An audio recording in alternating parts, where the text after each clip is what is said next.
Jaminan kesehatan masyarakat harus dilindungi oleh hukum karena kesehatan adalah hak dasar setiap warga negara dan merupakan bagian dari tujuan utama pembangunan nasional. Berikut adalah penjelasan secara detail dan terstruktur mengapa perlindungan hukum terhadap jaminan kesehatan itu penting. Pertama, hak asasi manusia dan amanat konstitusi. Dasar hukum. Pasal 28H ayat 1 Undang-Undang Dasar 1945.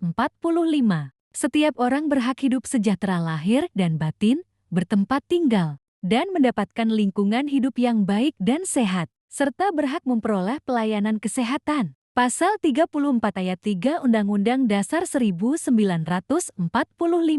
Negara bertanggung jawab atas penyediaan fasilitas pelayanan kesehatan dan fasilitas pelayanan umum yang layak. Makna, kesehatan adalah hak konstitusional. Negara wajib menjamin dan melindungi hak ini melalui hukum agar semua warga, tanpa kecuali, dapat memperoleh layanan kesehatan. Kedua, keadilan sosial dan pemerataan akses. Tidak semua masyarakat mampu membayar biaya pengobatan, terutama kelompok miskin dan rentan. Tanpa perlindungan hukum, orang miskin bisa tidak mendapatkan layanan kesehatan yang layak, terjadi ketimpangan akses antara si kaya dan si miskin. Masyarakat terpancil bisa diabaikan. Perlindungan hukum menjamin setiap warga, apapun status sosial atau ekonominya, mendapatkan hak yang sama untuk sehat dan mendapatkan perawatan. Ketiga, bentuk tanggung jawab negara. Negara melalui hukum menetapkan Sistem Jaminan Sosial Nasional (SJSN). Diatur dalam Undang-Undang Nomor 40 Tahun 2004,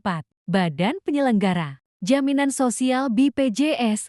Diatur dalam Undang-Undang Nomor 24 Tahun 2011, Program Jaminan Kesehatan Nasional (JKN).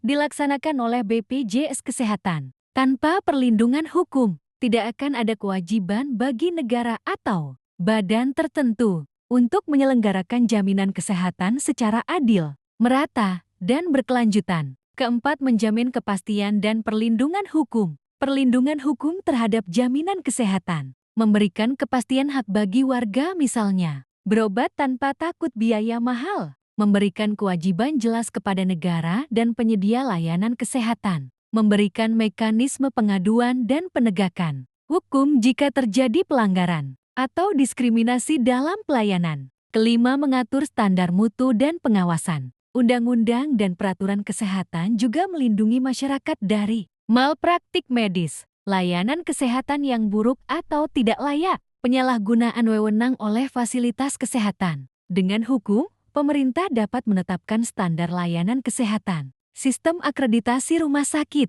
serta pengawasan tenaga medis dan fasilitas kesehatan. Keenam, stabilitas sosial dan ekonomi. Tanpa jaminan kesehatan, masyarakat bisa jatuh miskin karena biaya pengobatan yang tinggi. Produktivitas tenaga kerja menurun akibat penyakit. Beban ekonomi keluarga meningkat drastis jika ada anggota yang sakit. Jaminan kesehatan melindungi daya tahan sosial dan ekonomi masyarakat. Dan hal ini perlu dijamin oleh hukum agar berjalan secara sistematis dan tidak bergantung pada kebijakan sesaat.